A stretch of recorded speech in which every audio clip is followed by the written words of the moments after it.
mais uma live promovida pela Associação Comercial Industrial de Encantado, ACI, tendo como título Desmistificando a Bandeira Vermelha, Aspectos Legais e de Segurança. Eu sou Alex Herold, eu sou advogado, estou aqui na condição de conselheiro da ACI, ajudando na condução dessa live, que conta com a participação da minha colega advogada, doutora Gabriela Casaril, e do médico do trabalho, né, doutor Marcelo Turquiello. É isso mesmo, né, doutor? Turquiello? Sim. Ok. Desde já, eu peço desculpa aí aos nossos ouvintes e quem está nos assistindo aí por eventuais problemas de transmissão ou de própria condução. Esta é a minha primeira live, né, diz que quem sabe faz ao vivo, mas eu ainda não sei se eu sei, então não descarto que vai ter algum probleminha aí nesse nosso evento, mas eu conto aí com a colaboração aí do pessoal da CI que está nos assistindo e que está nos apoiando aí para que tudo dê certo essa noite, que tem de ser bem legal. Então, boa noite aos participantes, desde já eu agradeço, peço que cada um se apresente ao público aí, começando pelas damas aí, dando a devida licença, doutor. Bom, então, eu me chamo Gabriela Casaril, como na apresentação. Estou aqui hoje, queria dar boa noite a todos, né, primeiro, mas dizer que é uma honra poder estar compondo essa live. Eu acho que tratar desse assunto, que hoje ele é tão presente e tão importante na vida de todo mundo, né, principalmente aqui na nossa região do Vale do Taquari, então, para Encantado é muito importante a gente abordar isso. E queria agradecer o convite da CI por estar aqui hoje, principalmente o Dr. Alex por me lançar nesse desafio, tá?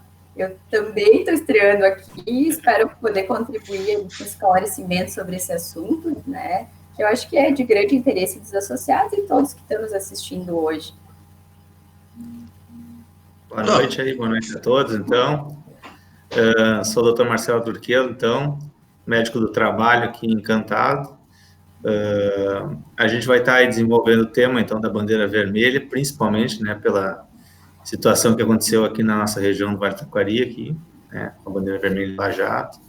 Vamos tentar entender algumas coisas sobre a bandeira, né, e tentar ver o que a gente pode fazer para ajudar aí, para tentar melhorar essa bandeira e ajudar o nosso comércio, nossas indústrias aí a desenvolver.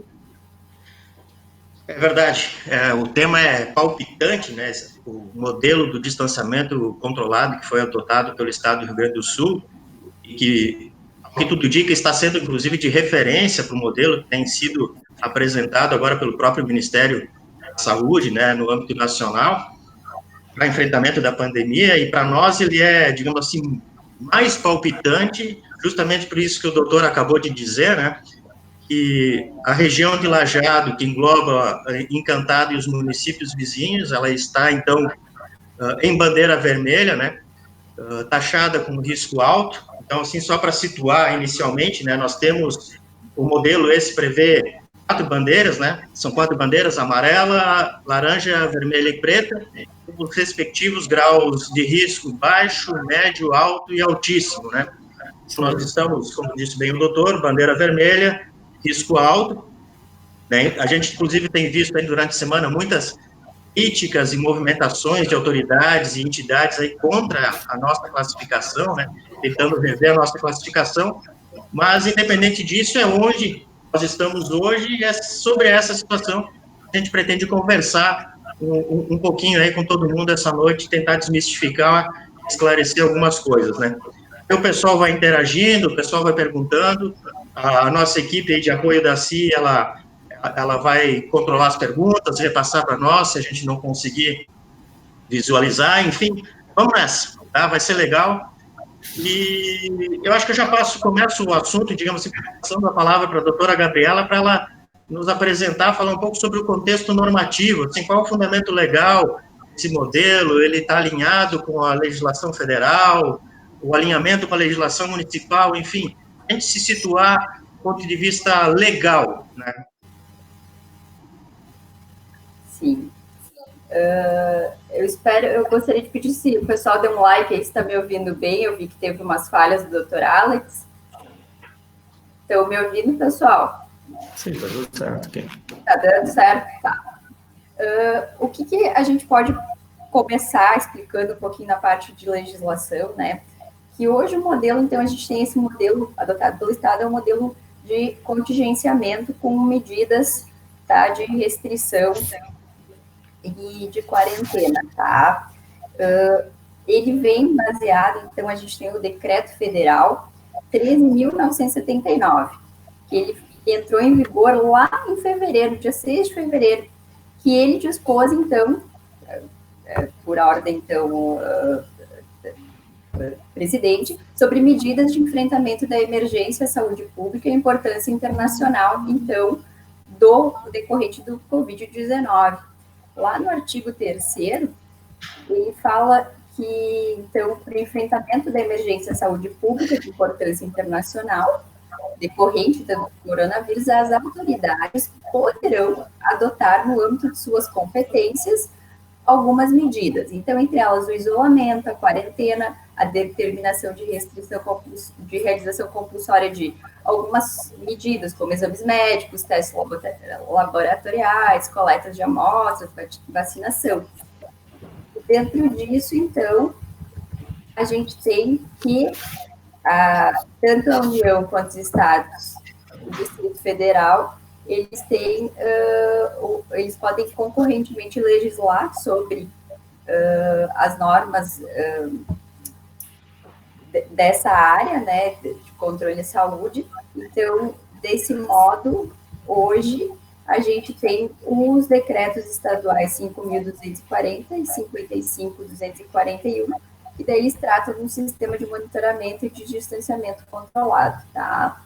Até, inclusive, vocês receberam a briga, então, a lei constitucional, porque o STF, né, que é a nossa Corte Suprema, ele se manifestou, se posicionou através de uma ação direta de inconstitucionalidade, que é a 6341, e ali ele disse que, então, a autonomia dos estados e dos municípios na edição, então, de normas de defesa à saúde. Então, sim, podem, né, os estados e municípios determinar esses decretos que a gente vai analisar na sequência e mais aprofundadamente e as medidas deles.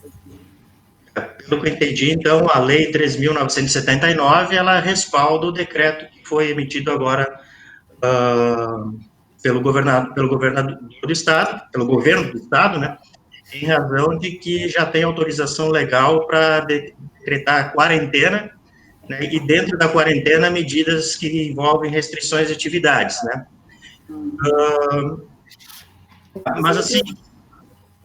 Complementando, inclusive, a quarentena, ela vem descrita lá no decreto 13.979, e além da separação de pessoas suspeitas de contaminação, de quem não está doente, bagagens, animais, também a restrição de atividades.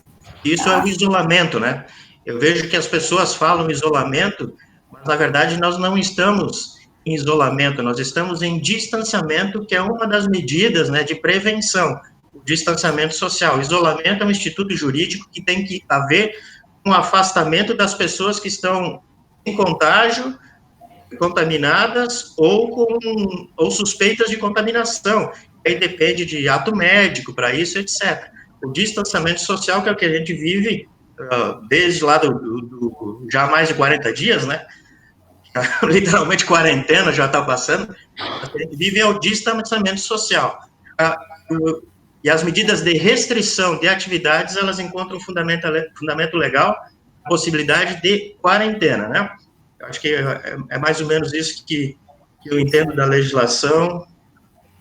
Doutora Gabriela, a senhora falou da questão que o STF reconheceu a competência concorrente aí de União, Estados e municípios para legislarem, né, normatizarem dentro das suas esferas de competência sobre essa questão.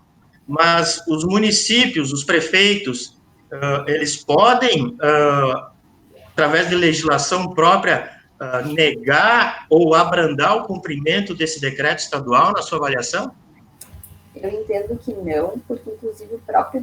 Primeiro que a gente vai tratar, então, que há uma concorrência legislativa, tá, nessas esferas, e o cuidado à saúde, lá no artigo 23 da Constituição, compete tanto à esfera federal estadual e municipal de acordo com o seu limite territorial e sua competência, tá? Dentro disso, o que acontece? O próprio decreto estadual, que eu mencionei, o 55240, ele traz que as medidas aqui deixa eu só pegar o termo correto, que as medidas, o artigo 19, medidas sanitárias segmentadas e destinadas a prevenir e enfrentar a evolução da epidemia Covid, então, são de aplicação cogente. O que quer dizer? De aplicação obrigatória no âmbito de todos os municípios inseridos em cada região que eles trabalham nesse decreto que criaram, né, a contingência. E disso que seria de aplicação cumulativa, então, tanto as medidas sanitárias segmentadas como as permanentes, e, como é que eu vou aqui, ele diz que também junto com aquelas normas que já foram fixadas pelos municípios. Tá? Dentro disso, também no artigo 40, trata que os municípios do estado do Rio Grande do Sul, mesmo decreto estadual, deverão adotar as medidas necessárias para prevenção e enfrentamento à epidemia, e determina que devem ser feitas a fiscalização pelos órgãos municipais responsáveis, né, com o cumprimento das proibições e as determinações estabelecidas no decreto. Então, o próprio, hoje, se a gente for olhar, e também separação dos poderes, mas de qualquer forma o município está agregado ao decreto estadual. O município de Encantado, ele já está agregado, ele já está... Por normativa municipal, nós temos os decretos 71 e 72, agora do dia 11, que recepcionaram os decretos estaduais, que eu estou citando os números, né, por uma questão de ser depois mais fácil, se alguém quiser procurar, estou repetindo bastante, que é o 55240 e 55241 são os decretos estaduais. Então, esses começaram a viger na segunda-feira. Nessa segunda-feira, na terça-feira, o município de Encantado já recepcionou, né, através dos decretos 71 e 72. Legal, isso é importante, eu acho, a gente fazer uma introdução, apesar que tem bastante juridiquês aí para os ouvintes que não são da área, né, para entender, assim, contextualizar um pouco. Esse modelo de distanciamento controlado, ele até pode ser, digamos assim, criticado politicamente, ideologicamente, um ponto ou outro questionado, inclusive juridicamente, mas ele é uma realidade.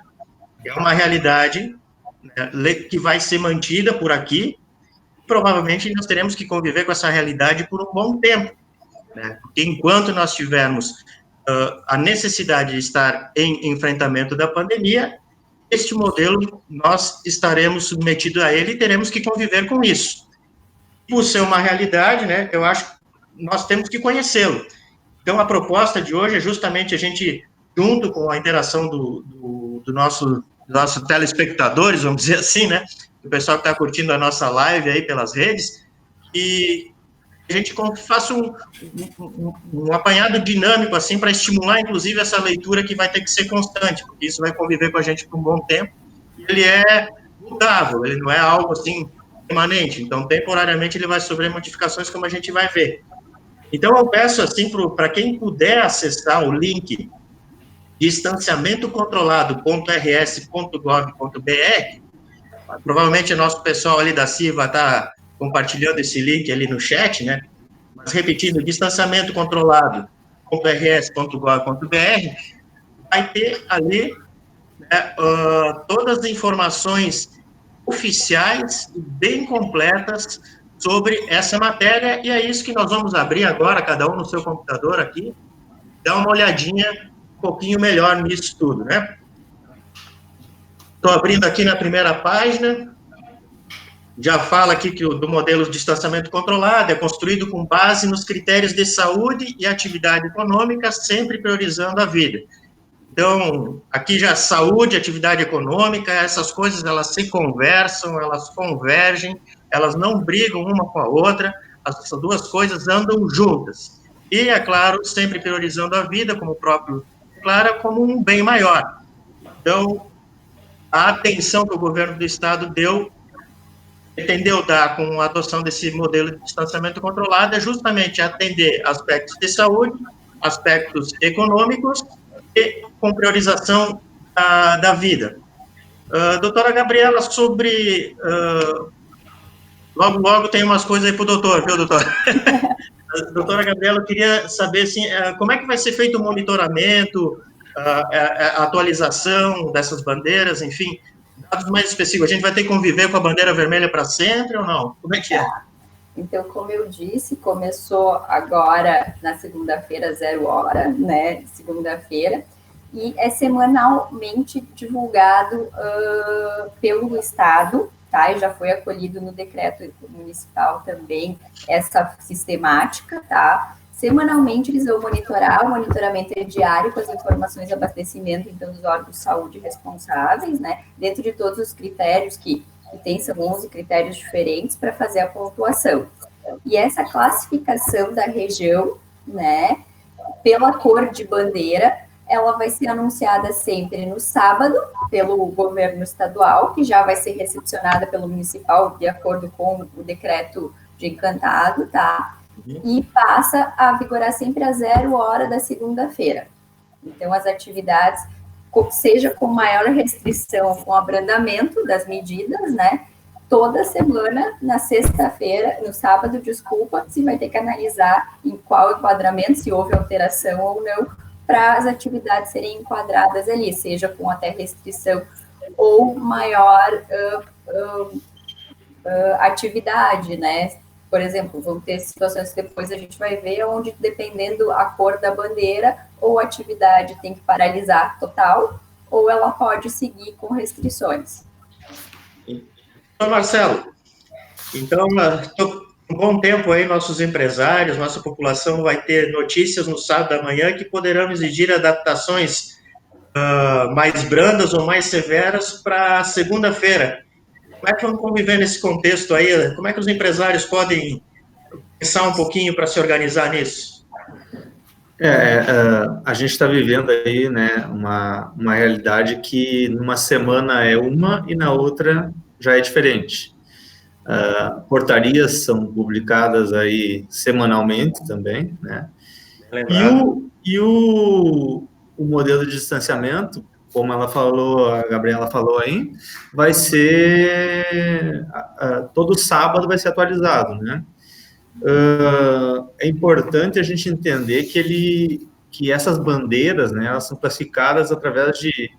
A gente não vai conseguir identificar todos os itens aqui, mas, na verdade, é avaliado a propagação da doença, né, e o estágio da evolução da doença, né. Para que isso? Para poder gerar um modelo, né, uma bandeira que vai dar regras de funcionamento e regras de prevenção, né? Porque a gente só vai conseguir alterar a bandeira ou diminuir o distanciamento, diminuindo o número de casos, né? Aumentando o número de leitos de UTI, conseguindo curar mais pessoas, né? Tendo menos pessoas internadas. Todos esses fatores estão entrando nesses 11 critérios aí que o governo usou, que estão adequados, digamos assim, né? E, inclusive, parece que está sendo copiado, digamos assim, pelo governo federal, né? Até a gente estava comentando de bandeiras antes e tal, e a realidade dessa semana não vai ser a da próxima, assim como as portarias são modificadas. A gente está fazendo plano de contingência. Isso que eu ia perguntar, o plano de contingência entra nisso, né, doutor? É uma das partes, né, que vai entrar dentro do protocolo de prevenção obrigatório, né, que vai ter vários itens. Digamos, a gente já está careca de saber, digamos, né, mas sempre vale lembrar. Vai ter vários itens, tipo uso de máscaras, né, que se a gente não tiver o EPI adequado, que está usando a máscara de TNT, aí, ou a máscara de pano dupla, então tem que ser mantido o distanciamento de 2 metros. Se tu tiver um equipamento adequado, um EPI adequado, o distanciamento é menor, aí é de 1 metro, né? Também vai ter um teto de ocupação para as instituições, para comércio, para indústria, né? Isso vai ser determinado pela bandeira. Por exemplo, se tu está com a bandeira vermelha, vai ter que ter instituições que vão estar fechadas. Outras vão operar em 50% da sua capacidade de pessoas, outras vão ter 25%, outras 75%, né? Eu acho que a gente vai ver exemplos disso mais lá no final, né, doutor? Analisando ali as bandeiras para as atividades, acho que a gente vai chegar em bons exemplos disso aí. Só que quanto ao empresário, se a bandeira mudar para a bandeira laranja, muda muita coisa de domingo para segunda, né? Libera muita coisa. A bandeira vermelha já restringe bastante coisa.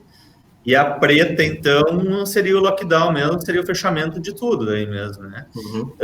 Então, na verdade, como a gente conversou, que tu falou antes, né? Offline, digamos assim. A gente está mais perto da preta do que da amarela, né? A gente tem a amarela, a laranja. Não, a gente está mais... a gente está mais perto da laranja, mas da amarela a gente está mais longe. Eu brinquei que se fosse uma corrida, a gente está em primeiro lugar para chegar na preta e em último lugar para chegar na amarela, conforme a classificação atual, né? Então tem um caminho a percorrer aí.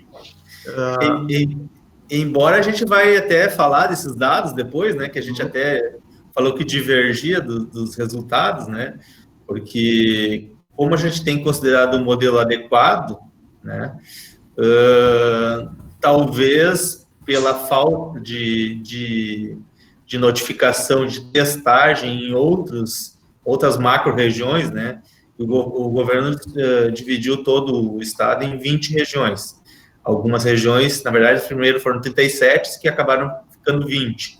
Algumas regiões foram acumuladas. Lajeado pegou desde de 2 Lajados até Ilópolis, até Paverama e até Cruzeiro do Sul, aí subindo para Canudos do Vale. Uma macro-região bastante grande, né?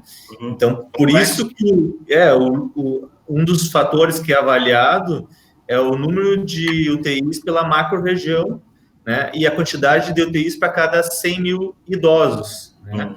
Então, a nossa população também é uma população que não é jovem, né? Então, tudo isso tem que ser levado em conta e por isso que talvez, provavelmente, esteja adequada a bandeira vermelha para a gente, né? Só que ao meu ver, a bandeira vermelha teria que ter sido colocada para mais micro-regiões, né? Então, vamos aguardar o próximo sábado, na verdade. O senhor entrou algo que a gente pode ver aqui nos protocolos, ali que eles falam de nota metodológica, né? Basicamente, qual é o método que foi adotado para classificar as regiões em bandeiras com correspondente grau de risco em saúde, né? Acho que seria legal até a gente pegar aqui, abrir e comentar um pouquinho. Acho interessante aí para quem está no link buscar, né? Diz aqui o que nós queremos medir, que é o que o doutor já estava trazendo exemplos aí, né? As medidas, elas são divididas em 2 grandes grupos, né? Que é o da propagação e da capacidade de atendimento, né, que cada grupo possui o peso de 50% para a definição das bandeiras, né, e no total serão acompanhados 11 indicadores, né?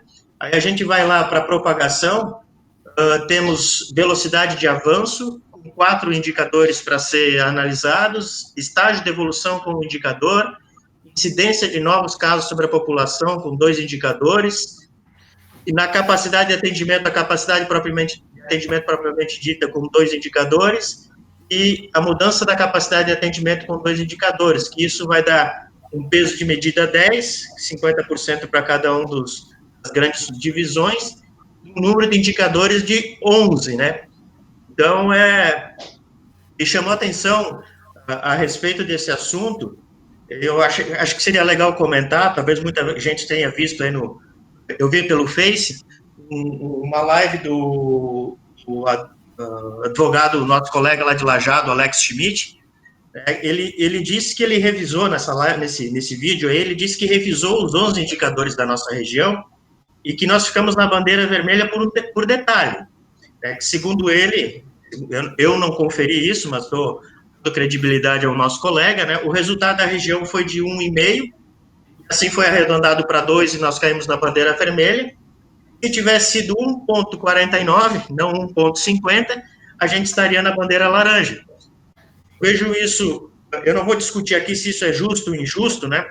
Seria mais ou menos como, será que a gente aprova o Joãozinho, que foi mal em tudo e ficou só por 1/10 para fora, vamos dar uma chance para ele ir, ou vamos segurar o Joãozinho para ele estudar melhor? Bom, isso é esse critério de justiça. Se o critério ele é legal, é o que vale. Então, vamos partir que o critério é legal, é objetivo e está valendo. Então, não vou entrar nesse critério do justo ou injusto, a gente ficar dentro ou fora. Mas eu vejo esse dado aí com um certo otimismo, que como a gente estava comentando, o senhor já antecipou, né? A gente está muito mais na bandeira laranja, extremamente próximos da bandeira laranja, distantes da bandeira preta. O que não é motivo algum, é um motivo para a gente, digamos assim, ser otimista, né, que para nós é mais fácil, né, atingir a bandeira laranja do que chegar na preta, mas isso não é um motivo nenhum para abrandamento, muito antes, pelo contrário, eu acho que é motivo para uma grande mobilização. Nós vivemos, no meu entendimento, numa das melhores regiões do estado, das que eu conheço, uma das melhores do Brasil, acho que é uma das boas regiões do mundo para se viver. A gente não pode, por detalhe, colocar uma mancha literalmente vermelha, né, na nossa região, no nosso município. Nós temos que nos unir todos, empresários, trabalhadores, população, cada um fazer sua parte, compromisso coletivo, com a coletividade, responsabilidade social, a gente chegar na laranja, ultrapassar todo mundo e chegar na amarela. A gente não pode chegar na preta. A gente faz uma pergunta a outra, né? O que a gente pode fazer para sair da bandeira vermelha, né? Os dados, o valor da nota específica eu consegui olhar esses dados depois, e foi realmente 1,5, só que no 1,5 ele foi arredondado para 2, e no 2 ele fica na bandeira vermelha. Essas notas de 1,5 se deveram a 2 bandeiras pretas que a gente teve, né, e 2 bandeiras vermelhas. As outras tivemos 5 bandeiras amarelas e 3, ou 2 na conta, né, laranja, né.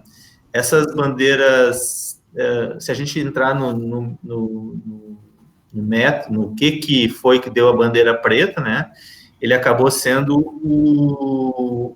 o número de casos aí que aconteceram em Lajeado. Na verdade, é um dos dados, o total de casos ativos no último dia, dividido pelo total de recuperados em 50 dias.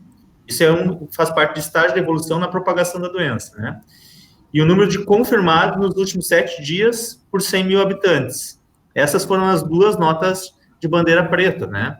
Então, isso aí, ao meu ver, reflete não só a contaminação, mas uma maior testagem que está ocorrendo em Lajeado e na nossa região. Em Lajeado está sendo testado bastante, né? Então, se você testar em Bento Gonçalves e em Caxias do Sul, mais como está sendo testado, provavelmente, que é o que eu acho que vai acontecer na próxima semana, vai ter bandeira vermelha para eles também, né? O que eu não acho que está errada a nossa nota de bandeira vermelha, embora ela está muito próxima da laranja, né? Mas a nota deles acho que está errada, então tem que ser alterada, tem que ser revisto, né?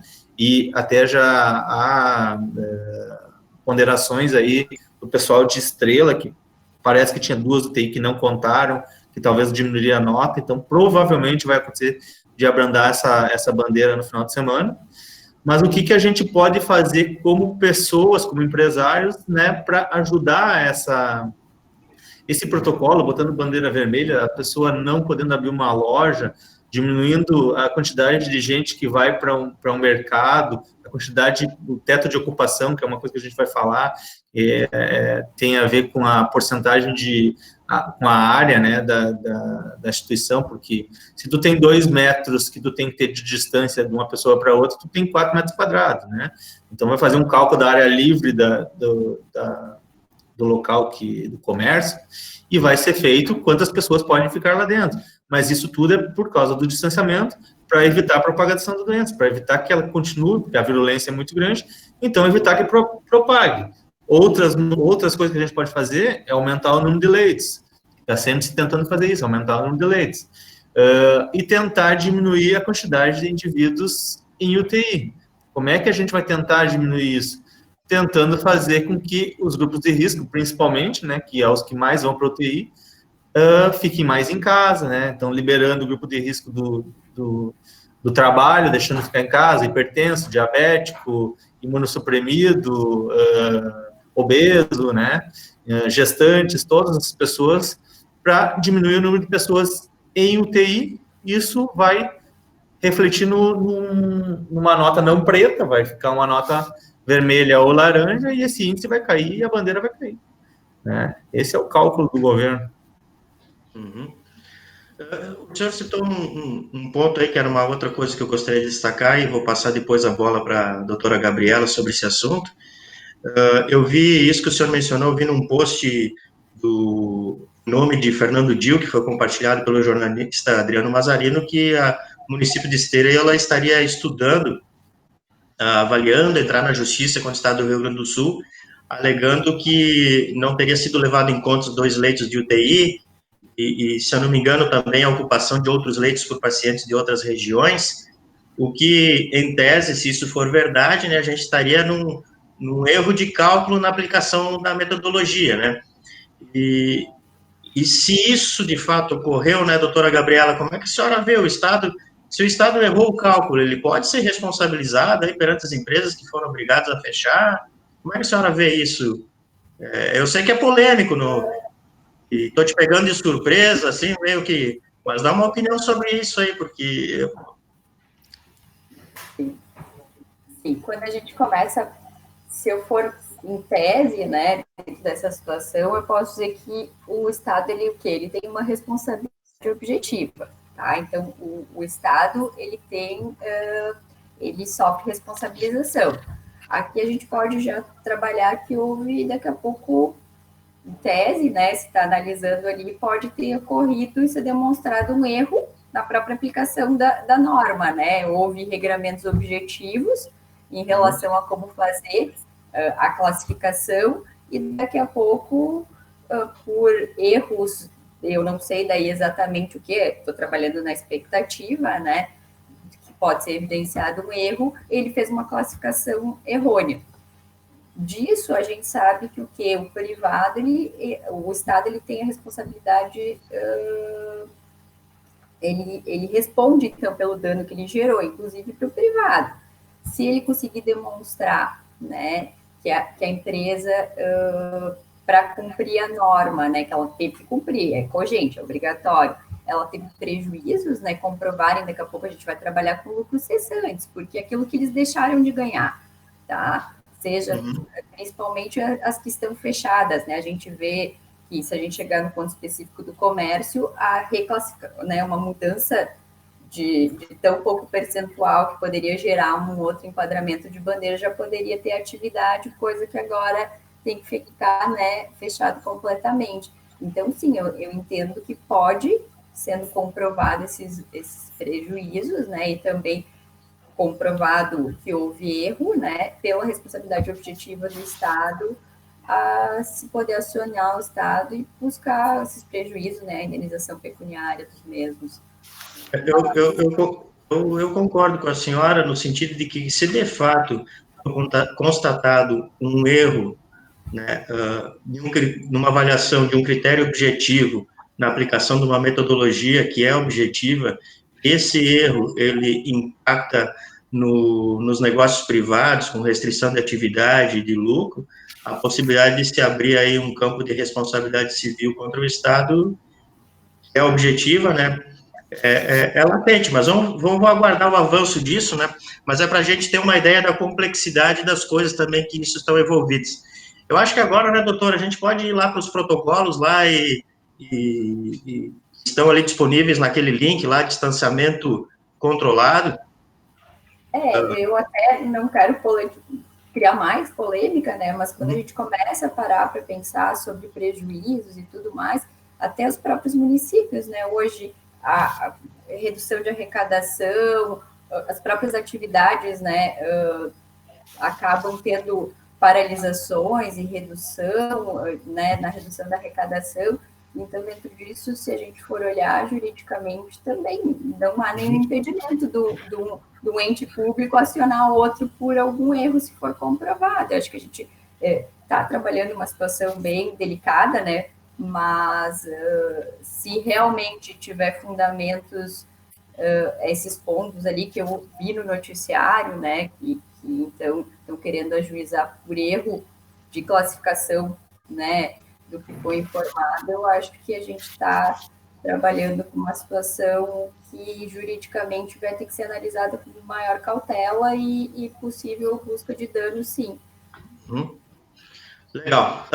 Doutor, o senhor está com o protocolo aí, modelo de distanciamento, critério de funcionamento. O senhor quer dar uma passadinha rápida aí para o pessoal que nos está assistindo, algumas questões aí do que é obrigatório para todo mundo, antes de a gente entrar na especificidade das bandeiras?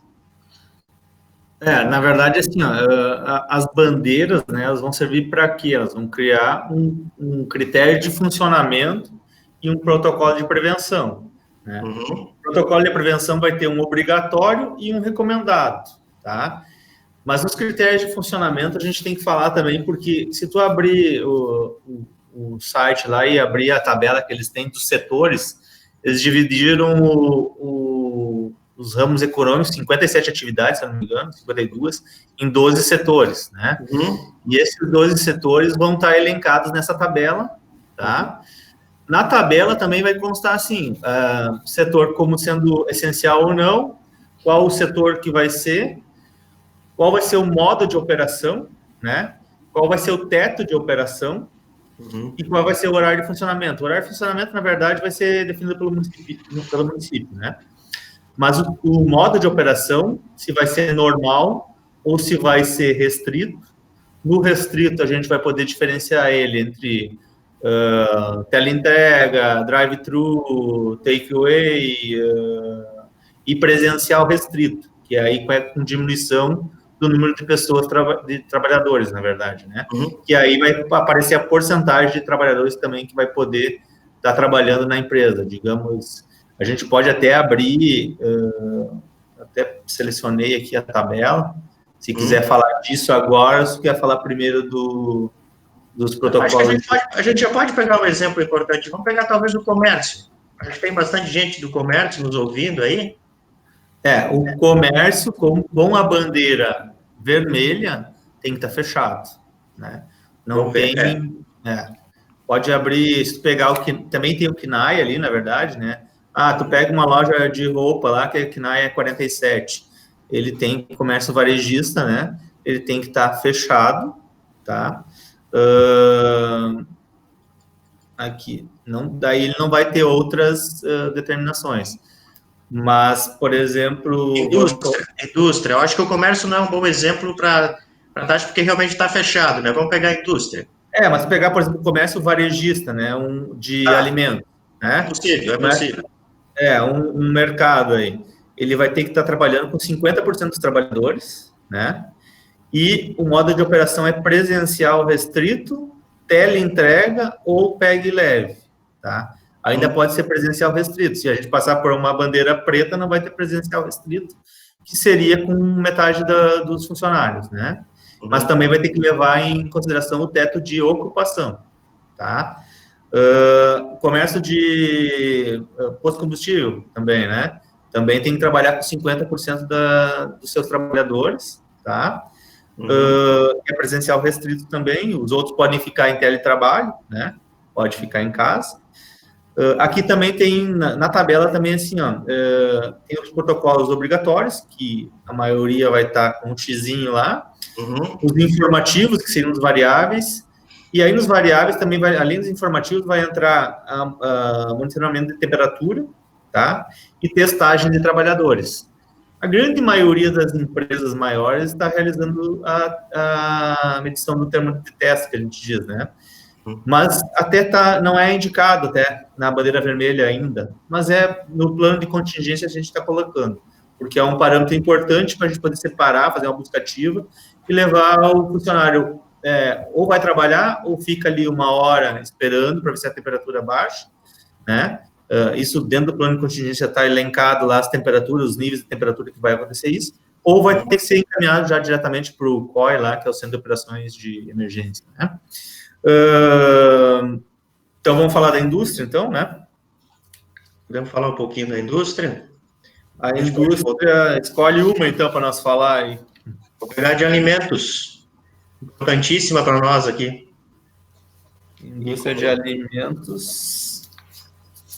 Se tu tá com ela na frente, eu não posso achar. Serviço. Indústria de alimentação. Alimentos. 75% do trabalho, da operação, tá? Presencial restrito, então, e com monitoramento de temperatura, obrigatório, né?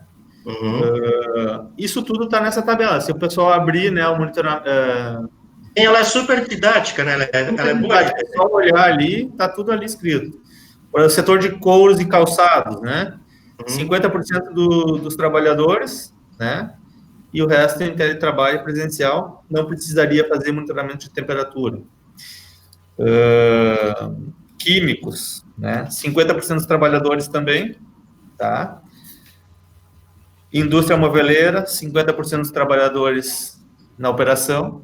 O que é os 50%, né? Digamos, também tem a parte legal e a parte de como é que eu vou trabalhar com esse pessoal. Então, na teoria, tu teria que trabalhar com... Se tu tem toda a população, se tu tem 100 funcionários, tu teria que trabalhar meio turno com 50 e outro meio turno com 50, ou 50 não vão vir trabalhar e trabalhar o dia inteiro, né? Então, não é fácil para eles, mas tem... Na verdade, o impacto é não trazer o funcionário para não estar propagando a doença. Aí, não dá para pensar só na parte financeira, né? A gente falou que esse ano vai ser um ano de empatar e olhar lá as coisas, né? Então, também tem o ramo dos serviços, alojamento e alimentação, que é importante também, né? O que eu tava vendo ali nas regras gerais em relação ao teto de operação, ele não se aplica para todas as empresas, só para aquelas que têm 4 trabalhadores ou mais, né?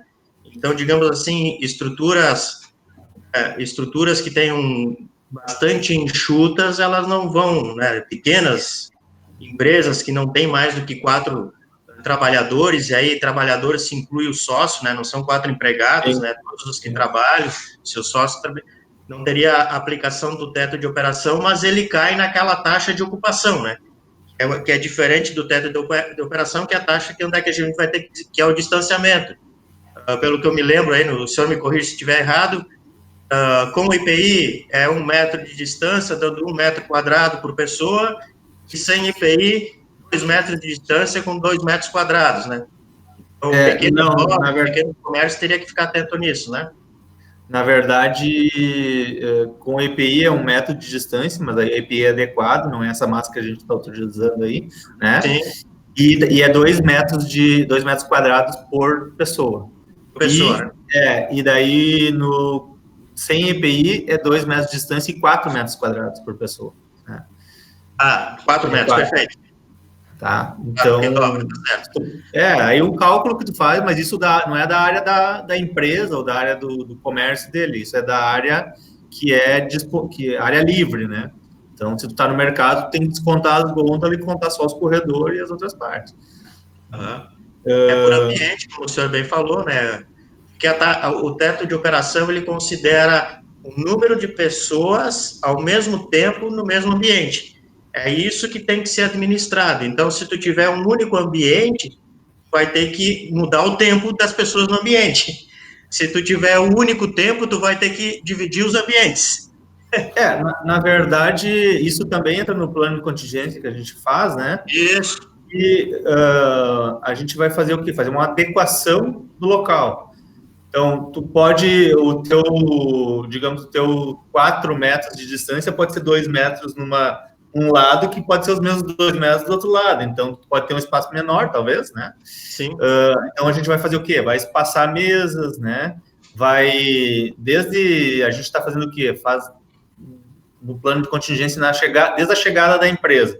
Chega na empresa, faz a medida do termômetro de testa, passa pela barreira sanitária com hipoclorito nos pés, né?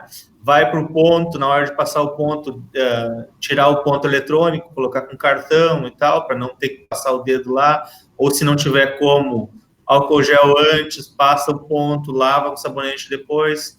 O caminho que entra na empresa demarcado no chão, unidirecional, um lado para entrar, outro lado para sair. esse um lado para entrar demarcado a cada 2 metros, para te estar caminhando e cuidando da pessoa da frente a distância, para manter os 2 metros de distanciamento. E aí, dentro da empresa, fazer a mesma coisa, né? Tentar separar ao máximo, fazer um fluxo de pessoas, elas entrarem no vestiário, né? Ficar uma pessoa por vez, e depois, nas funções, se não tiver como fazer os 2 metros, a gente faz a barreira física, né? Então, aí usa o acrílico, né? Que é uma superfície transparente, lisa, de fácil limpeza, tá? Além disso, no plano de contingência e no protocolo de prevenção obrigatório, a gente vai trabalhar com a higiene bastante da empresa, né? Limpeza principalmente a cada 2 horas de maçanetas, corrimão, mouse, teclado, telefones, né? Que são utilizados. Essas são fontes de propagação da doença muito... a gente não dá muito valor, mas é as principais fontes, né? Então, dentro desse protocolo, ocorre a higienização, teto de ocupação, o distanciamento, que todo mundo já sabe mais ou menos, a gente falou de novo, as máscaras, né? Os EPIs obrigatórios, que tem que ser usado pela empresa, a gente também até diz para não levar o EPI para casa, não sair com o EPI indo para casa, se tem uniforme da empresa, trocar na empresa, levar para lavar em casa, né? Para não estar... Se tu pegar alguma coisa no ambiente, tu não leva para casa. O que mais? Os grupos de risco, né? Doutor, é bastante assunto, né? Se a gente falar isso, a gente vai esgotar todo o tempo. Eu acho que de tudo que o senhor está falando, que se aproveita, tem total utilidade e tudo, talvez a grande mensagem, assim, para o empresário é pensar num plano de contingência, né, bem instruído, com o apoio de profissionais da área, etc., para poder entrar dentro de todos esses detalhes e de acordo com a sua circunstância, para poder, nesse momento crítico, ter o melhor aproveitamento possível do seu empreendimento, da sua capacidade produtiva, e provavelmente algum tipo de efeito, algum tipo de prejuízo, seja na produção econômica, vai ter, mas se não fizer isso de forma bem planejada, com certeza o prejuízo será pior. E tem uma pergunta aqui, doutor, que até que é um assunto que a gente conversou da Andréa Luca Bratti. A nossa equipe de apoio aí nos deu o toque, porque a gente não está conseguindo controlar perguntas. Então, me desculpe aí se eu estou deixando aí, se nós estamos deixando alguém no vácuo, por total inexperiência aqui no manejo dessa coisa chamada live. Uma pergunta. Doutor, a esposa de um trabalhador teve o sintoma e foi afastado do trabalho por 14 dias. O que fazer, como documentar? O senhor comentou isso hoje, que é um grande problema. Uma grande dúvida das empresas. Podia dar um toquezinho a respeito dessa questão? Na verdade, assim, no protocolo do governo também tem uma parte que fala sobre afastamento de casos suspeitos ou casos positivados, né? Casos suspeitos são considerados síndromes gripais, são considerados casos suspeitos, tá? Então, se o paciente foi afastado 14 dias, deu 14 dias de atestado médico por um caso suspeito, a esposa dele e todos os familiares que estão em casa têm que ficar em isolamento. Eu recebi alguns atestados daqui, na verdade, como notificação, mas lá em Lajeado a gente está utilizando um outro modelo de atestado, onde está ali escrito atestado mesmo. O atestado é para a pessoa, depois embaixo é descrito todos os contactantes da pessoa. O que vão ser os contactantes da pessoa? Quem fica com a pessoa em casa, né? Agora, sim, então, o rapaz teve suspeita de Covid, certo? Então, a esposa e todos os filhos, não importa se trabalham ou não trabalham, tem que permanecer em casa, em isolamento. Esse mesmo atestado tem que constar tudo isso. E tem uma base legal para isso, não sei qual, você pode me dizer aí, mas existe uma base legal para uma punição a respeito disso, né? Ele tem que estar em isolamento. E essa é a regra. No início, eu tinha falado em isolamento, deve ser mais ou menos por esse lado. Mas existe essa necessidade, e aí no atestado é feito em 2 vias. Uma via fica com a pessoa, que ela vai deixar na empresa, e a outra via é para os familiares apresentarem nos locais de trabalho deles para serem liberados por 14 dias também. Entendeu? Então, se ela perguntou se a outra pessoa o que fazia, tinha que ir para casa também. né? Se recebeu o atestado ou não, era competência da pessoa que deu o atestado, do médico que deu o atestado, ter encaminhado os familiares também. Existe também a parte do empresário que vai, digamos, às vezes 2 trabalham na mesma empresa, mas é melhor tu ter 2 pessoas com suspeita em casa do que daqui a uns dias tu ter 15 pessoas contaminadas na tua empresa, né? Um afastamento de 2 pessoas é melhor do que de 15. A gente estava conversando até que para hoje ser considerado um surto, basta a contaminação de 2 pessoas, né? Então, aí quando entra como um ambiente de surto, pode haver intervenções do próprio Ministério Público, como a gente já viu exemplos aqui em Lajeado, exemplos em Marau. Então, a necessidade, né, de que todos se cuidem.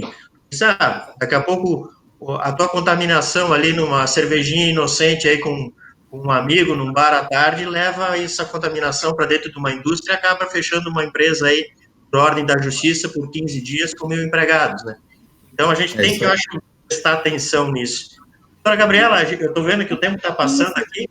Nós temos pouco tempo, eu só queria complementar um pouquinho a resposta do doutor Marcelo no aspecto mais jurídico, para daqui a pouco poder aclarar um pouco mais, no seguinte sentido: o que é importante, então, esse atestado que deve ser dado para os familiares, né, quando a pessoa entra com os sintomas, o médico vai ter que atestar e já coloca os demais. Ele pode usar, o familiar usa esse mesmo atestado, tá? Porque ela pediu como documentar. Ou, se daqui a pouco não tiver, ele pode ser encaminhado, a empresa encaminha ele para um agente de saúde para ganhar um atestado para si, porque ele tem que estar em isolamento. Inclusive, pode ser considerado crime a pessoa que não aceita se isolar e a empresa não afastar, além de todas as decorrências trabalhistas da relação de trabalho que a gente pode repercutir aí. Então, por isso é muito importante esse afastamento.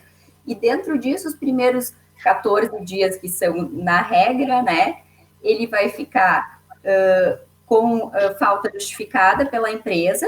Se daqui a pouco vier nesse meio tempo apresentar os sintomas e tiver que dar um novo atestado para aquele paciente que até então não tinha os sintomas, vai somar mais 14 dias, enfim, a partir do 15º dia, ele também pode daí a empresa encaminhar para auxílio previdenciário, tá? Só para deixar claro essa temática. Foi ótima contribuição. Assim, eu vejo advogado na frente, eu tenho vontade de polemizar. Então, vamos nessa. As batatas quentes, o doutor, né, tem já pepino que chega, né? Agora eu vou largar mais um para a doutora Gabriela aí. Gabriela, essa semana o presidente Bolsonaro ele acrescentou, né, algumas atividades como essenciais no decreto, e chegou a surpreender até o próprio ministro da Saúde aí numa coletiva, né? Barbearia, academia, são 2 exemplos que me ocorrem agora, né? Isso já está gerando resistência de governadores, enfim. E no próprio modelo do Estado, hoje, pela bandeira vermelha, essas atividades elas deveriam estar fechadas, né? Então, eu teria uma legislação estadual determinando o fechamento de uma atividade que o governo federal decretou como essencial. Como é que a senhora vê esse conflito de competência? Como é que é isso? As academias, aqui em Encantado, as academias e as barbearias, elas podem se manter abertas e sustentadas no decreto federal, ou está valendo o decreto estadual mesmo e elas têm que respeitar o que o governo está determinando? Bom, primeiro eu vou esclarecer que existem 2 correntes, tá? Eu me filio a uma, que é importante deixar claro aí para se tem algum colega nos ouvindo, e pelo adiantar da hora eu vou tentar ser bem sucinta e poder já respondendo, dizer que a minha corrente é que eles têm que ficar fechados por enquanto. Por que por enquanto? Tá? Pelo seguinte sentido, hoje nós temos leis, decretos, o estadual e o municipal, que abarcou o estadual, que determinam o fechamento, tá? Tem que estar fechado. O que acontece? Do dia 11, então, foram acrescentados dentro das atividades essenciais, que não são aquelas que não devem parar, tá? Aqui a gente pode botar academias, os cabeleireiros, a outra atividade que foram consideradas essenciais, construção civil entrou também. Deixa até, eu não consigo pegar aqui, mas é o decreto agora recente, tá? É o 10.344, tá? O que acontece? Só que esse decreto, ele vem e traz assim, que essas atividades, elas precisam, para se enquadrar na atividade essencial, não devem parar, determinação do Ministério da Saúde. Hoje, a gente não tem nenhuma norma do Ministério da Saúde determinando como é que essas atividades essenciais devem operar. Então, Entendi. está valendo a lei municipal e estadual que determina que fique fechado. Embora há discussões em relação às competências, como eu falei anteriormente, que poderia vir o município a ter competência e o Estado também a regramento mais fechado, mas isso tem ainda discussão judicial em cima disso, né? Essa competência, a princípio, o que a gente pode determinar é que o que falta para a lei federal é ter regulamentação e depois, hoje, o que acontece? Num conflito de competências de normas, tendo regulamentação federal e não sendo revogado de alguma forma, né? Não entrando na lista do Estado, porque são listas do Estado e do município essas atividades, eles não recepcionando isso, por exemplo, a gente pode ter uma discussão judicial daí em relação a isso, para trabalhar daí sobre a discussão para afastar as leis estadual e municipal e vigiar a nacional. Legal, eu entendi. Então, assim, a competência para decretar qual atividade é essencial ou não essencial é do presidente da República, ele é competente. Todavia, como nesse decreto que ele acrescentou, ele vinculou a observância de normas do Ministério da Saúde, que ainda não emitiu essas normas, o que a gente chama no direito seria uma norma não autoaplicável. Então, por não ser autoaplicável, aplica-se a norma que está vigendo hoje, que é a do Estado do Rio Grande do Sul, que, como a senhora explicou lá no início, tem competência a fazer legislação concorrente dentro do seu território. Eu concordo com isso. Porque o que acontece? A legislação hoje de contingência estadual, né, que foi recepcionada pela municipal, que determina o fechamento dessas atividades, ali ela não considerou como atividade essencial da sua lista, porque também não havia previsão na esfera federal. A partir do momento que eu tenho a legislação na esfera federal, só que ela precisa, então, ser regulamentada, é provável que os estados e os municípios venham a incluir nas suas listas também como atividade essencial. Embora já há manifestações contrárias, daí a gente já entra numa esfera muito mais política, né, de que isso não seria, mas por hora está valendo, então, os três entes federativos que a gente chama, eles têm competência compartilhada, o STF já disse isso, os três têm competência para legislar sobre essas matérias de saúde pública, né?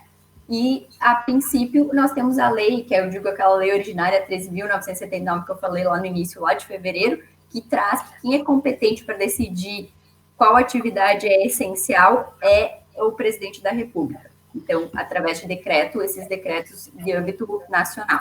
Levei um puxão de orelha aí com o nosso horário. Então, eu acho que nós vamos ter muita coisa para se falar. A gente deu uma pincelada aqui para as pessoas tentar entender um pouquinho melhor como isso vai funcionar.